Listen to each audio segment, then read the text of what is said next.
Hello students, समतल में गति के अंतर्गत आज हम लोग दो सदिशों का सदिश गुणनफल अर्थात vector products of two vectors देखेंगे, पढ़ेंगे क्या होता है। देखिए, दो सदिशों का जो सदिश गुणन होता है वो उसका परिणामी जो मिलता है वो सदिश राशि होती है। दो सदिशों का गुणनफल एक सदिश राशि ही प्राप्त होती है। अगर दो सदिशों का गुणनफल एक सदिश राशि प्राप्त होती है, इसका मतलब जो रिजल्टेंट हमें मिल रहा है उस वेक्टर की भी दिशा होगी। ठीक है, तो उस दो वेक्टरों का सदिश गुणनफल पहले होता क्या है, डेफिनेशन देखिए। किन्हीं दो वेक्टरों का सदिश गुणनफल दोनों वेक्टरों के परिमाणों के गुणनफल के तथा उनके बीच बने कोण की ज्या अर्थात साइन, ज्या का मतलब क्या है, साइन। ठीक है, ज्या का मतलब क्या रहेगा, साइन के गुणनफल के बराबर होता है तथा इसकी दिशा जो है दोनों वेक्टरों के तल के लंबवत होती है। दोनों वेक्टरों के तल के लंबवत होती है। ठीक, जैसे मान लीजिए दो वेक्टर है, एक वेक्टर हो गया ये वेक्टर ए और दूसरा वेक्टर हो गया ये वेक्टर बी, और इन दोनों के बीच का कोण थीटा है, तो इसका हम सदिश गुणनफल का निकालते हैं। सदिश गुणनफल को क्रॉस प्रोडक्ट भी कहा जाता है, वेक्टर प्रोडक्ट भी कहा जाता है। तो क्रॉस प्रोडक्ट निकालते हैं, तो क्रॉस प्रोडक्ट के लिए क्रॉस लगाते हैं। Vector A cross vector B बराबर होता है दोनों वेक्टरों का परिमाण A B sine theta, A B sine theta into तथा इसकी दिशा। अब यहाँ पे ए बी साइन थीटा जो मिलेगा ये केवल हमें परिमाण बताएगा। ए क्रॉस बी का जो मैग्नीट्यूड है, परिमाण जो है वो यहाँ से मिलेगा। अब इसकी दिशा निर्धारित करने के लिए यहाँ पर एक वेक्टर लगाया जाता है, एन कैप ए ईटा कैप इसको कहते हैं। ठीक है, ये दोनों वेक्टरों के तल के लंबवत इकाई सदिश है, यूनिट वेक्टर है। दोनों वेक्टरों के तल के लंबवत इकाई सदिश है। तो यहाँ पर ए क्रॉस बी बराबर ए बी साइन थीटा हो गया। ये नहीं समझ में आया तो इसको यहाँ लिख दिया जाए, जहाँ एन कैप जो है दोनों वेक्टरों के तल के लंबवत इकाई सदिश है, इकाई सदिश है। ठीक, तो ये हो गया दोनों वेक्टरों का सदिश गुणनफल। तो सदिश गुणनफल की परिभाषा हो गई, ये इसका फार्मूला हो गया। अगर दो वेक्टर ए और बी एक दूसरे से थीटा के ऊपर कार्य कर रहे हो तो वेक्टर ए क्रॉस वेक्टर का बी का मान ए बी साइन थीटा के बराबर होगा। इनटू एन कैप में लगाएंगे, A B sine theta into N cap, जहां एन कैप जो है यही परिणामी को हमें दिशा देगा। तो दिशा का निर्धारण इसके द्वारा होगा। और ये है क्या, दोनों वेक्टरों के तल के लंबवत है इकाई सदिश। ठीक है, अब तल के लंबवत का मतलब ये इसके लंबवत ऊपर की भी हो सकता है और इसके लंबवत ये नीचे की ओर भी जा सकता है। ठीक है, अगर दो वेक्टर हमारे तल में हो, जमीन के तल मान लो, तो जो एन कैप होगा वो तल के लंबवत ऊपर की ओर होगा या फिर तल के लंबवत नीचे की ओर होगा।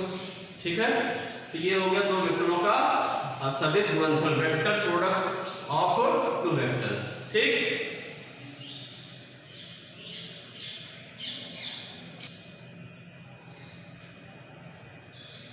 आइए हम लोग अगले आइटम देखते हैं, सदिश गुणनफल के गुण। ठीक है, क्या क्या इसके गुण होते हैं, पॉइंट बाय पॉइंट लिखते जाते हैं। आप लोग इसको डिस्क्राइब करके लिख लेंगे, अपने साथ में लिखना होगा तो समझिएगा। पहला है, दो वेक्टरों का सदिश गुणनफल क्रम विनिमय नहीं होता।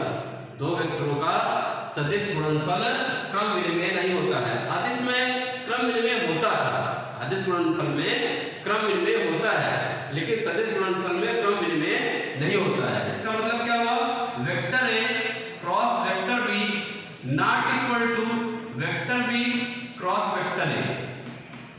ठीक है, वेक्टर ए का मान, ये vector A cross vector B का मान vector B cross vector A के बराबर नहीं होता है।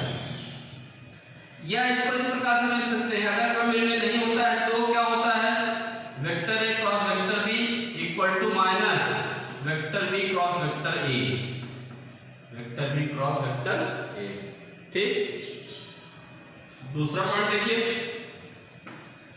वेक्टरों का जो सदिश गुणनफल है वो वितरित होता है, तो डिस्ट्रीब्यूशन का पालन किया जाता है।